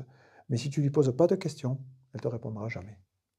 Voilà ce qui se passe. Quand que je vois nager quelqu'un, c'est que moi, je suis immédiatement connecté avec l'eau et je regarde ce qu'elle me dit dans les courants. Quand toi tu passes, elle me dit quelque chose. En fait, elle est en train déjà de me parler quand tu es en train de passer. Ouais. Même au son que tu poses tes bras, je sais que tu es en train de lui dire quelque chose et j'entends ce que tu lui dis. Moi, c'est ça qui m'arrive. C'est que quand tu poses tes bras dans l'eau, quand j'entends pfff, si ton bras il s'arrête à un certain moment, je dis pourquoi est-ce que tu as arrêté ta discussion avec elle maintenant alors qu'elle était en train déjà de te dire quelque chose. Et à ce moment-là, je te dis, mais fais attention, elle t'a dit quelque chose ici, va là-bas. C'est pour ça que je te dis de mettre ta main ici, de baisser ta tête ici et de mettre ta main ici. Ouais. Parce que si tu mets les trois ensemble, là va arriver sur toi le courant nécessaire et elle va te donner la réponse qui va te parler ici. Parce que si tu fais ça et que ta main elle est là, le courant il passe à côté. Donc tu n'entendras pas ce qu'elle vient de te dire.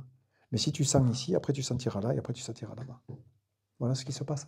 C'est ça que moi, j'essaie de donner, je donne aux gens le plus d'infos possible, et je le fais très souvent. Ouais.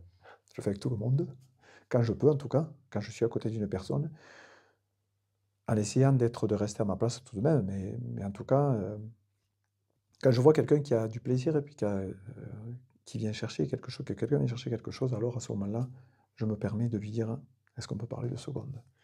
Et moi, je suis curieux d'une chose, parce que quand toi, tu nages, physiquement, ce qui paraîtrait, c'est que tu dois gérer un déséquilibre. Oui, C'est-à-dire, puisque tu as une jambe qui te propulse, qui est sur un côté, c'est vrai. et comment tu gères la notion d'équilibre-déséquilibre?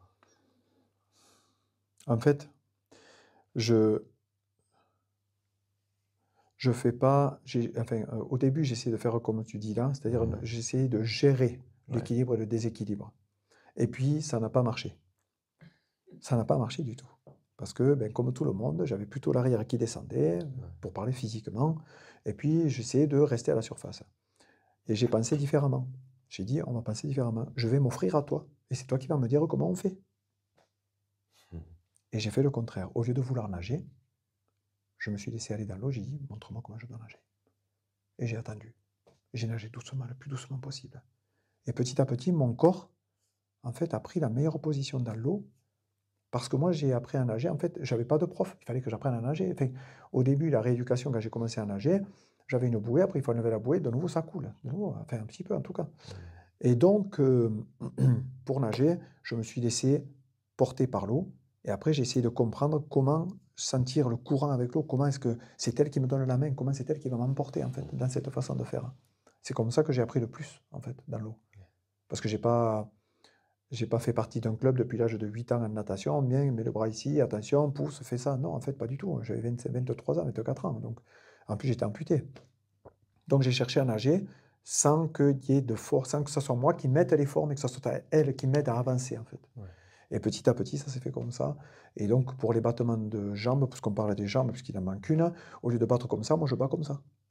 Je bats latéralement. Voilà. Moi, c'est entre les deux. Ça se fait entre les deux.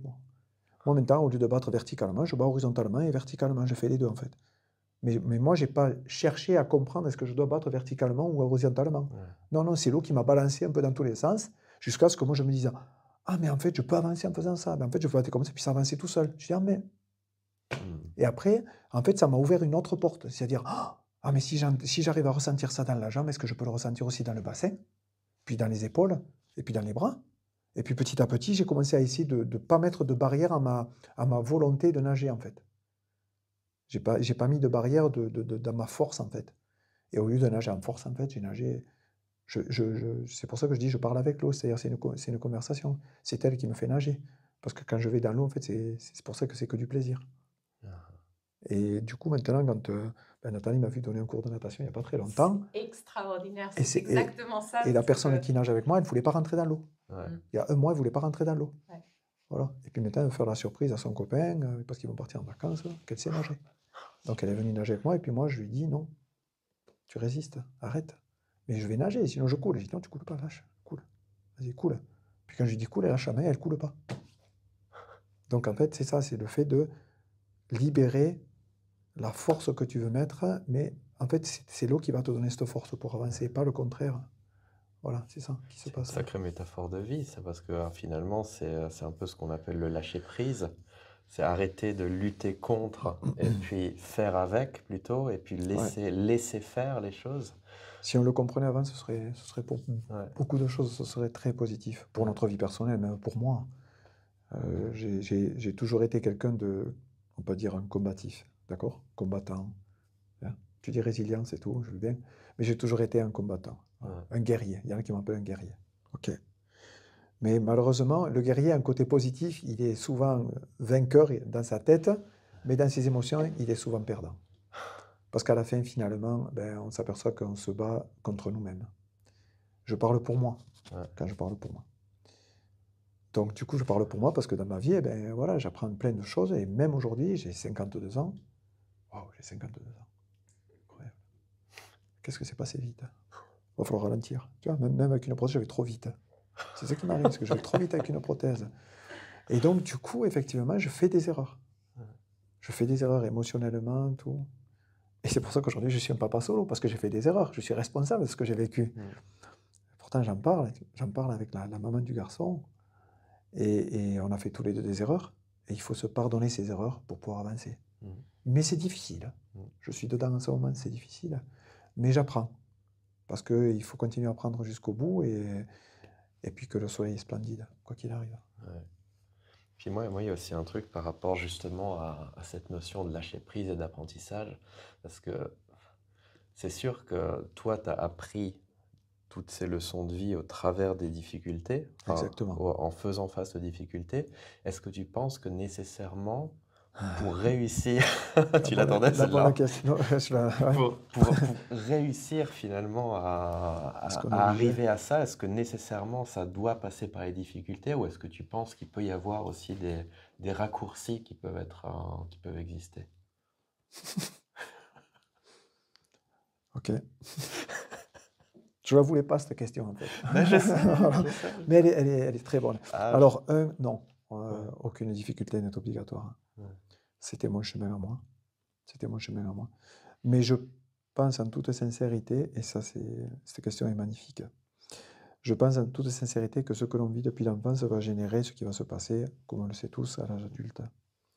Et je pense que donc, l'éducation en elle-même, c'est-à-dire la relation que l'on peut avoir à ses parents, va générer que l'enfant, à l'âge adulte, il aura besoin de se confronter à sa réussite avec les difficultés ou sans les difficultés. Ouais. On n'est pas obligé d'avoir mal pour réussir. Pas du tout. Personne n'a dit ça. Mais après, il y a des crises à passer, je sais pas moi, les ados, tout ça. Mais non, on n'a pas besoin de se retrouver dans la difficulté. Je dis ça parce que mon parcours a été fait de beaucoup de difficultés, effectivement. Et je dirais, le sommet, c'est l'accident. L'accident en lui-même. L'accident en lui-même qui n'a pas besoin d'être là. Mais quelque part, l'accident, eh bien, il avait sa place entièrement. Un accident n'est pas un accident. Ouais. Voilà, il n'y a pas de hasard. D'une certaine manière, c'était un peu un catalyseur C'est pour ça, aller c'est ça. accélérer peut-être des choses qui Peut-être pour aller accélérer ou t'auraient pour, déplacé. voilà, ou pour peut-être faire vivre des choses que j'aurais jamais vécues. Ouais. Voilà. Mais tout est à sa place. C'est difficile de dire ça parce que c'est compliqué de se dire j'ai un handicap et puis il avait sa place dans ma vie. Moi, je refuse ça. Je suis en colère contre ça encore aujourd'hui. Je me dis mais pourquoi? Pourquoi est-ce que j'ai un handicap? C'est lourd à porter, c'est difficile. C'est difficile avec un handicap, les gens, le regard, les relations avec les personnes et tout. Enfin, c'est compliqué, quoi. C'est vraiment compliqué. On a beau être sportif de haut niveau, être à peu près bien conçu, je dirais intellectuellement et tout, mais avoir une relation avec des personnes, c'est pas évident. L'handicap, il a toujours l'avantage sur moi. Toujours. Le regard des gens, comment ils vont gérer ça, tout. La vie émotionnelle, la vie personnelle. Il a toujours sa place, l'handicap. Toujours. Et lorsqu'on a dépassé ça, qu'on a dépassé l'handicap, eh bien, je crois que ça, c'est la plus belle des résiliences. C'est dépasser la vision du handicap. Mhm. C'est ça le plus grand cadeau que l'on puisse se faire. Mais on n'a pas besoin de la difficulté pour, pour une vie d'être humain. Et je crois que je travaillerai ça avec mon fils. Voilà. Ouais. Je vais travailler ça avec Esteban. J'ai déjà commencé depuis qu'il est né. J'en ai eu conscience le jour où j'ai été papa. Mais là, encore plus aujourd'hui. Encore plus aujourd'hui. J'aimerais ne pas lui donner mon sac à dos. Il aura le sien, c'est suffisant. Alors justement, si ça ne passe pas nécessairement par tout ça, qu'est-ce que toi tu voudrais donner comme, je sais pas, comme recommandation ou comme Je vais, conseil peut-être je vais répondre simplement ce que je fais à la piscine. Ah, Je donne des conseils. En fait, quand je te donne un conseil, je ne te donne pas un conseil de natation. Quand je te vois nager. ben oui, justement, c'est ça En fait, c'est c'est ça. ça que j'ai. C'est que quand on nage, je ne donne pas des conseils de natation. En fait. Ouais, Je donne la résilience pour la personne elle-même. ouais, Je lui donne une façon de mieux vivre qui elle est à ce moment-là, en fait. ouais. Pour moi. En fait, oui, elle nage, la personne, mais elle ne vient pas chercher la natation. Elle vient chercher du bien-être. Elle vient chercher qui elle est. Elle vient lâcher ce qu'elle a dehors. Parce que c'est difficile. Elle vient à la piscine, et puis je la vois réfléchir dans l'eau. Puis je le vois de suite quand elle nage. Il y a tout qui est tendu. Je dis, mais c'est tendu là. Laisse dehors. Je te l'ai dit ça. Oui, tu Laisse me l'as dehors. dit. Il y a ta nuque qui est tendue, tu relèves la tête, il y a un truc qui est dehors qui reste là. Ouais. Arrête de rester la tête dehors. En fait, mais ça dans l'eau, je le sens. Ouais. Et donc, en fait, ce que je pourrais donner, moi, comme conseil, si j'avais un conseil à donner, et loin de moi avoir la cheville qui soit plus grosse que l'autre, puisque c'est pas possible, mais en tout cas, je voudrais essayer d'avoir quand même de l'humilité en tant qu'être humain, parce qu'on va passer, et puis on a, comme je dis, on a nos plus belles secondes, et il faut, dans ma conscience, en fait, je sais qu'on vit, et puis on meurt, quoi. Ça, c'est sûr, on va tous mourir, quoi. Moi, vous, mon fils. Et dans cette conscience-là, moi, c'est ce que je trouve fabuleux, en fait. C'est qu'on est en vie, en fait. Et puis le meilleur conseil que je pourrais donner, c'est cette résilience, en fait, de dire qu'est-ce que tu viens chercher réellement, enfin, qui tu es réellement, en fait. Est-ce que tu es réellement toi quand tu es là maintenant? Est-ce que, voilà, comment te développer le mieux possible pour que tu puisses avoir, au travers de ta peau, avoir l'énergie que l'on sente, en fait, qui puisse générer en toi, attirer le positif, attire le positif. Mais c'est un travail, c'est pas simple. Pour chacun d'entre nous, quoi. Je veux dire, c'est parce on a nos vies et puis on a nos, je veux dire, nos obligations. Et puis tout ça, ben, ça génère plein de, je veux dire, d'attaques, en fait, comme on dirait, qu'il faut se protéger, et puis voilà, faut gagner sa vie, il faut faire plein de choses à côté, mais avoir conscience derrière quand même que quand on pose les pieds ou quand on pose le pied par terre, parce que quelqu'un qui se lève, c'est fabuleux. Et j'essaie quand même depuis longtemps maintenant quand même, puisque ça fait quand même longtemps que je suis amputé, tous les matins quand je pose mon pied, je sais que je viens de le poser, j'en suis conscient, je me le dis, merci. Merci. Ne pas oublier de remercier. Merci. Merci beaucoup que ça soit là. C'est maintenant. Et si on a conscience de ça, quand on pose le pied, qu'on est réellement nous-mêmes et tout, et qu'on veut le meilleur pour nous, et donc pour les autres au départ, vouloir le meilleur pour les autres, c'est aussi un aller-retour, c'est un miroir. Hein, c'est vraiment donner et recevoir. Plus je donnerai quelque chose, plus je recevrai. Et ça va dans les deux sens, en fait. Et c'est pour ça qu'à la piscine, je donne énormément. Parce que les gens me renvoient aussi quelque chose qui est extrêmement positif. Ils ont envie du meilleur pour eux-mêmes et donc ils me renvoient quelque chose qui est positif. Et ça nourrit en moi quelque chose qui est essentiel. C'est le bonheur, le plaisir, le bien-être. Voilà, tout ce qui est dans la pyramide de Maslow est très important au départ.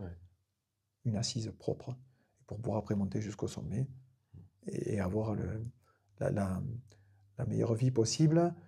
Ben, c'est justement avoir conscience de tout ça et puis savoir que même quand on n'est pas bien, qu'on a besoin de pleurer, qu'on a besoin comme on le fait tous, ben, à ce moment-là, tout est positif, toutes les émotions, ne pas cacher ses émotions, toujours parler de ce qui ne nous convient pas et tout ça. Je dis ça parce que ça me fait travailler moi aussi, parce que je ne l'ai pas toujours fait. Et ça peut générer des mésententes ou des choses qui ne sont pas, qui sont pas nécessaires justement à cette communication quand on est dans l'eau, par exemple. Voilà. Moi, c'est vrai que ça m'avait fasciné parce que quand tu parlais avec moi, tu m'as vraiment fait créer des connexions finalement entre le monde émotionnel et le corps. Oui, Et surtout, je t'avais dit que voilà, j'avais une rigidité au niveau du dos avec 2 hernies discales.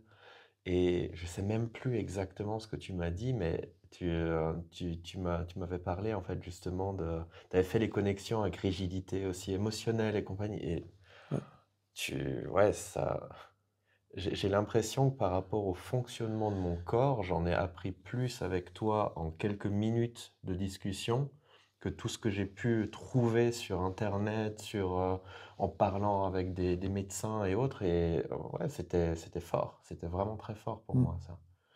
Et par rapport à ça, euh, pour moi, il y a vraiment cette connexion, effectivement, comme tu disais, entre euh, le contact avec le corps et l'eau, et aussi bah, toute cette métaphore de vie, tu sais, de faire avec ce qui est là, quoi, avec les trucs qui sont positifs, bénéfiques, mais aussi faire avec les difficultés. exactement. Et là, je me suis rendu compte, cette dernière semaine, il y avait beaucoup de choses qui se sont passées pour moi. Il y a quelque chose qui a switché, en fait, dans ma tête, tu vois? Et c'est marrant parce que moi, je travaille dans le monde des stratégies, et ce qui est génial, c'est qu'on apprend tout le temps. Mm. Et moi, je disais d'ailleurs pendant la formation, mais Jean-Gabriel, mais en fait, pour moi, c'est plus un mentor qu'autre chose, parce que c'est vraiment, il y a quelque chose de profond et de vrai qui, pour moi, fait vraiment toute la différence, quoi. Donc, Alors, dans, dans ce qu'on a pu discuter au bord du bassin, mm, moi, ça me fait beaucoup réfléchir, puisque quand je te parle, je me parle aussi. ouais, Tu vois, il y a toujours un échange. Quand je ouais, vous parle, je me parle. Et effectivement, quand tu dis, ben, j'ai appris beaucoup, c'est que moi aussi, j'ai appris beaucoup à ton contact, en fait. C'est-à-dire, quand je parle aux gens, que je les fais travailler dans l'eau, que je regarde n'importe qui, que ce soit un adulte, un enfant, en fait, il y a son corps qui parle immédiatement. Et le mien parle aussi en même temps, bien sûr. Mais les blocages que l'on ressent dans l'eau, en fait, c'est comme je le disais tout à l'heure, c'est la résilience dans notre vie aussi. On apporte quelque chose dans l'eau, on apporte notre vie avec nous, sans oublier que ben, dans l'eau, en fait, ben, ça se voit aussi, en fait. mm, Dans l'eau, ça se voit, en fait, immédiatement. Et c'est ce que moi, je ressens. Et j'ai ressenti ça dernièrement avec une jeune qui venait, et puis son papa vient me voir, il me dit, écoute, voilà, tu peux pas lui donner deux, trois conseils, s'il te plaît, parce qu'elle a son diplôme de premier degré de maître nageur qu'elle n'a pas réussi, en fait. mm. Je lui dis, je peux lui parler. Je lui dis, tu viens nager avec moi? Ouais. Je dis, oui, super. Elle nage devant moi.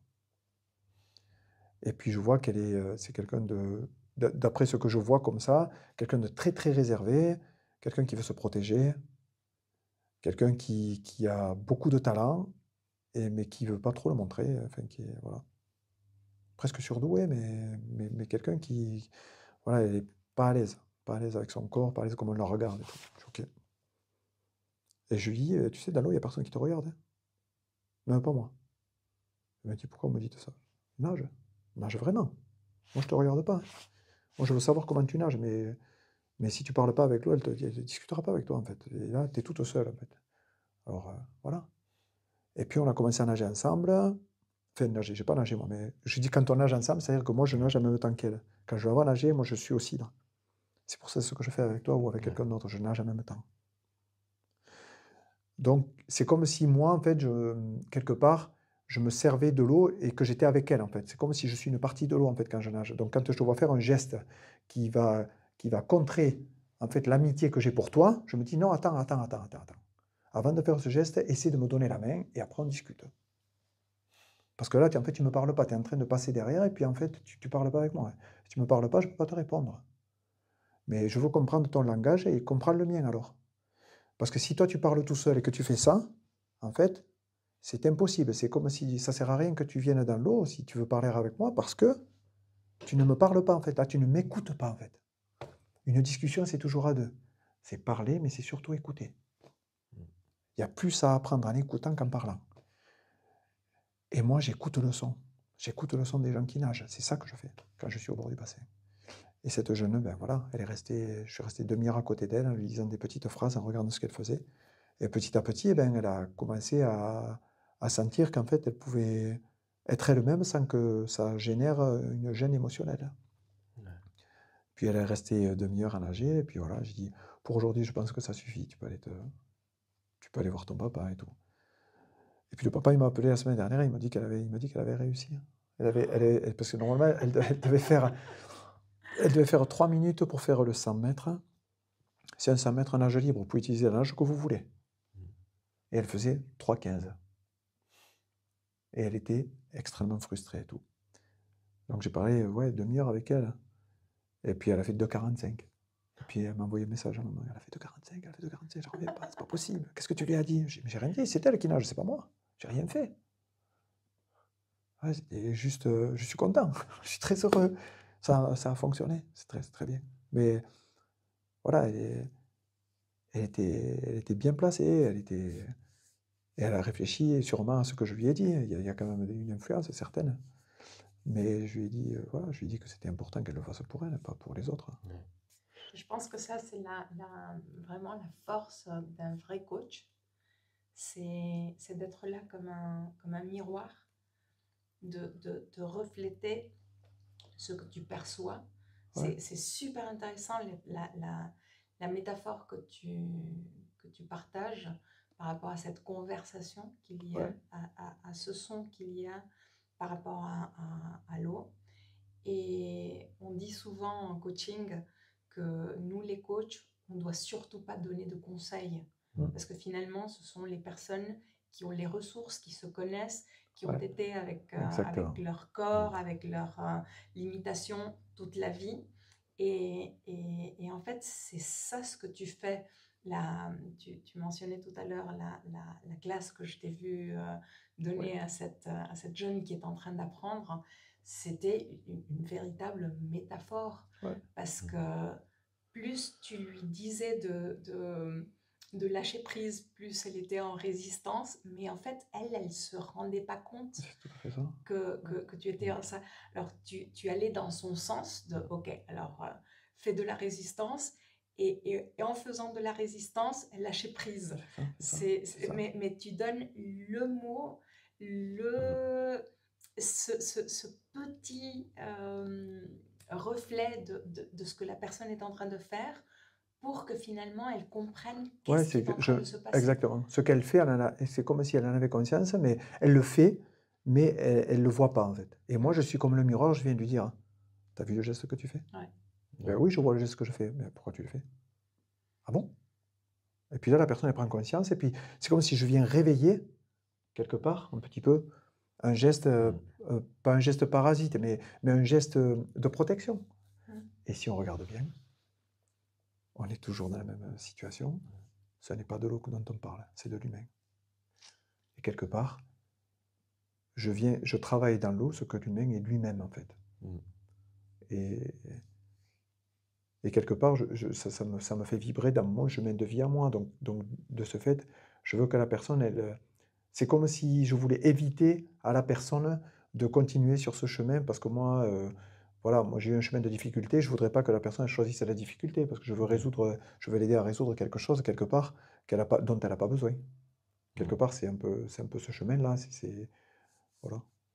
Et il y a un truc que j'observe aussi, c'est que dans le monde des stratégies d'apprentissage, on insiste beaucoup sur le concept de synesthésie, de combiner les sens, Ouais, visuel, auditif, le toucher, le corps, le kinesthésique.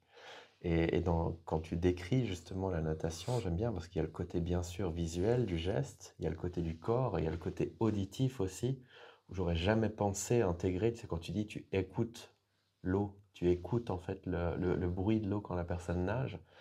Et c'est marrant parce que dans tous les domaines d'excellence, et ça je pense c'est peut-être une grande généralisation, mais c'est en tout cas ce que j'ai pu observer, je pense quasiment à chaque fois, il y a toujours cette combinaison des sens en fait où vraiment t'as pas juste le visuel, pas juste le corps, pas juste l'auditif, tu as les trois en fait qui mmh. forment un tout.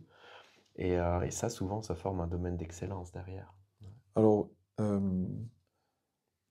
quand les personnes nagent, que je suis au bord du bassin, que je tourne, comme dans mon aquarium,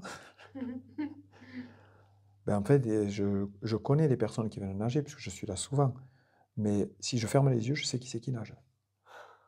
À la façon de mettre les bras sur l'eau, je sais qui c'est qui nage. Ouais. Hier, ça m'est arrivé. J'étais sorti du bassin, puis j'entendais un mouvement. Et la façon et la longueur du bras. J'entends respirer la personne, je sais qui c'est qui parle. Je sais qui c'est qui est en train de parler. Je suis rentré, je dis, tiens, il y a Angela qui est là. Et j'ai ouvert la porte et c'était elle qui venait. Elle arrivait pile face à moi, en train de nager. Et je savais que c'était elle. Je ne pouvais pas mettre un autre nom. Parce qu'elle était en train de discuter. C'est comme quand on se parle. Il y a une, il y a je dirais une forme. Il y a une sonorité de voix dans l'eau. Il y a une sonorité qui se passe. Et la personne, elle ne peut pas se cacher. Je sais que c'était elle. C'est comme si elle venait sonner à la porte. Ouais. Je sais que c'est elle qui est là. Ou lui. De toute façon. Bon, bien sûr, parce que je les connais, ok, on va dire ça, mais leur façon de nager est reconnaissable entre 1000 personnes. Entre 1000 personnes, la voix qu'elle a dans l'eau. C'est immédiat, je veux dire. C'est sûr que c'est ça. C'est sûr que c'est ça. Sous l'eau et tout, les gens, comment ils font et tout, la façon qu'ils respirent sous l'eau quand ils nagent et tout. Il y a vraiment une façon de parler avec l'eau quand on est sous l'eau qui fait qu'on reconnaît la personne. Il y a les vibrations qui font que c'est vraiment c'est cette personne. Ouais. On a des pattes personnelles, chacun, tous les trois, on a des pattes personnelles qui nous font vivre sur Terre. Et bien dans l'eau, il y a les mêmes. Dans l'eau, il y a les mêmes. Et comme ça fait longtemps que je suis au bord de l'eau, je les sens. C'est comme si j'avais un langage particulier avec ça. Mais quelque part, peut-être que je ne viens pas pour eux travailler, mais peut-être que je viens pour moi. Quelque part, je dois chercher moi aussi comment moi je vis ça. Ce que j'avais trouvé aussi impressionnant, c'est que euh, juste avant que je parle avec toi, je faisais donc mes longueurs et je faisais une longueur à peu près 15 mouvements de brasse. Je discute avec toi, tu me parles de lâcher prise, tu me parles un peu de plein de choses sans me donner le moindre conseil en tant que tel sur les mouvements. Et puis je retourne dans l'eau et puis je fais les mêmes longueurs en 9 mouvements de brasse. Je me dis, mais c'est quoi ce truc? Qu'est-ce qu'il a fait? Et ouais, il a permis que tu arrêtes de penser, enfin, que tu réfléchisses, mais que tu sentes qu'est-ce qui se passe dans ton corps. Mais quand je t'ai vu la première fois, j'ai dit, waouh, avec un corps pareil, ça va nager. Parce que la grandeur, la stature, c'est la stature des nageurs. Tu ne peux pas le cacher, tu es la stature d'un nageur. Et donc, ben voilà, quand je t'ai vu nager, j'ai dit, tiens, oh, ça résiste. Et puis voilà. Et puis moi en fait, je peux pas faire autrement Tu que peux de pas dire, t'empêcher, quoi. non, je refuse totalement que tu ne sois pas toi-même. Si tu viens dans l'eau, tu ne peux pas être comme quelqu'un d'autre, ça ne marche pas. Il y a un non-sens. Il y a un non-sens. Et c'est ce non-sens que je viens essayer de débloquer. Quelque part, je viens pour ça. Voilà. Peut-être mon chemin, je ne sais pas. En tout cas, ça l'est actuellement. Parce que toi, Jean-Gabriel, tu as un secret. Aujourd'hui, c'est pas anodin que tu aies mis ce t-shirt. Raconte-nous un petit peu ton identité secrète. Alors, mon identité secrète, c'est que, ben voilà, je suis un super-héros un peu, mais pour mon garçon Esteban. Voilà, je lui ai acheté un t-shirt de super-héros parce que je lui avais promis que je lui trouverais un t-shirt de super-héros. Voilà, il a 4 ans et demi bientôt, et puis c'est tous les super-héros. Il n'y en a pas qu'un. Il y a Spider-Man, il y a Captain America, ils sont tous Batman, c'est tous les super-héros. Donc on est dans les super-héros. Et puis je lui achète son t-shirt, et puis je lui donne son t-shirt, et puis il me regarde comme ça, et puis il attend. Je dis, mais c'est pas le bon, il te plaît pas? Il me dit, et le tien, il est où? Je dis, mais moi, c'était pour toi le t-shirt. Il me dit, mais oui, mais il faut qu'on les mette tous les deux. Ah bon? Mais pourquoi? Il me dit, mais c'est toi le super-héros, papa. Je dis, le super-héros? Pourquoi je suis le super-héros? Il me dit, mais toi, papa, tu fais toutes les choses que les autres font avec 2 jambes, mais toi, tu les fais avec 1 jambe. Alors, c'est toi le super-héros. Il faut que tu aies aussi un t-shirt comme moi, sinon ça va pas. Voilà pourquoi j'ai ce t-shirt. Donc je suis retourné chercher ce t-shirt pour moi. Et puis quand je l'ai mis, j'étais très fier parce qu'il m'a donné une grande leçon. C'est mon plus grand maître, je vous l'ai dit, je le répéterai. C'est mon plus grand maître. Et puis voilà. Et puis il m'a dit, papa, il faut que je t'achète des ailes. Pourquoi tu dois m'acheter des ailes? Parce que tu es un super-héros, papa. Autant on ne les voit pas, les ailes, mais il faut que je te les achète. Donc je vais aller acheter des ailes pour toi. Voilà, ce sera mon cadeau pour toi. Voilà, donc il me fait des phrases et des leçons que j'apprends et que je me répète. Parce que, voilà, je ne pensais pas être papa, mais c'est le plus grand cadeau que me fait la vie, en fait.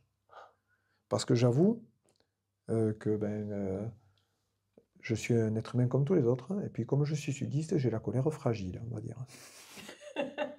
Pour rester honnête, j'ai la colère fragile. Je suis honnête, et de ce côté-là, j'ai à travailler. J'ai à travailler. Et puis, il est venu me corriger, ce garçon, hein. Il est venu me corriger, donc il me fait beaucoup travailler. Quand je me mets en colère, des fois, je le regarde et puis j'arrête de suite, parce que je suis pris en flagrant délit, en fait. Je suis pris en flagrant délit par mon second moi. Et ça me peine beaucoup de voir qu'il regarde un papa en colère. Non pas que je ne peux pas être en colère, mais elle peut être positive, elle peut être constructive, la colère. Mais elle n'est pas, elle n'a pas besoin de prendre une place où c'est que je viens régler des choses qui sont pas en adéquation avec la vie que j'ai aujourd'hui. Voilà. C'est comme cette conversation avec l'eau, en fait. C'est exactement pareil. J'espère qu'elle me parlera encore longtemps. Même si je me mets en colère aussi des fois dans l'eau. Mais il n'y a personne qui entend. Alors voilà, je fais comme tout le monde, j'apprends. Super. Bon, bah écoute, en tout cas, déjà grand merci de nous Merci à avoir vous. accordé ce temps-là, parce que pour Merci moi à c'était vous. important, parce que c'est le début d'un voyage pour moi, parce que Pour moi, pareil. là on va On va nager. nager. On va nager. Il faut nager. Ouais, C'est ce qu'on fait, on nage. Déjà là, dans l'air, on nage. ouais. Mais on n'apprend pas à nager depuis tout petit, et on met toute une vie à travailler dessus. C'est ça qui se passe, je crois. Et quelque part, si on apprend à nager très vite, mais pas dans l'eau, mais enfin dans l'eau, oui, mais surtout dans la vie, si on apprend à vraiment bien nager, à savoir parler avec nos émotions, on a vraiment des solutions pour faire une vie magnifique. Elle est magnifique de toute façon. Mais quelque part, comme on n'apprend pas à gérer, comme on apprend à gérer dans l'eau comme ça, en fait, c'est ce qui se passe, c'est qu'on apprend, et on boit des tasses. Voilà. Et on l'a tous fait, et puis je l'ai fait beaucoup aussi. Je dois reconnaître, je l'ai fait beaucoup. Donc si au bord du bassin, j'évite que les gens boivent des tasses, j'en suis heureux. Alors, voilà. Super. En tout cas, c'est passionnant de parler avec toi. C'est passionnant de le partager avec vous. Merci, merci. C'est vraiment une grande rencontre. Ouais. Mais en tout cas, Merci. merci à toi. Et puis, en tout cas, merci aussi à vous qui regardez cette vidéo. Et puis, j'espère que ça apportera au moins autant d'inspiration que ça m'en apporte à moi, et que certainement ça en apporte aussi à Nathalie. Absolument. Et à moi aussi. Et à toi aussi, voilà. Moi aussi, surtout. N'hésitez pas à faire des commentaires, parce que Jean-Gabriel, il sera en contact avec nous. Et puis, abonnez-vous à la chaîne, il y a plein de vidéos très intéressantes. Et puis, si vous avez l'occasion de passer en Suisse, du côté de Saint-Maurice, il y a la piscine avec Jean-Gabriel qui... Le super-héros. Le super-héros. Merci à vous. Merci à vous. Et puis, à bientôt. Ciao. Au revoir.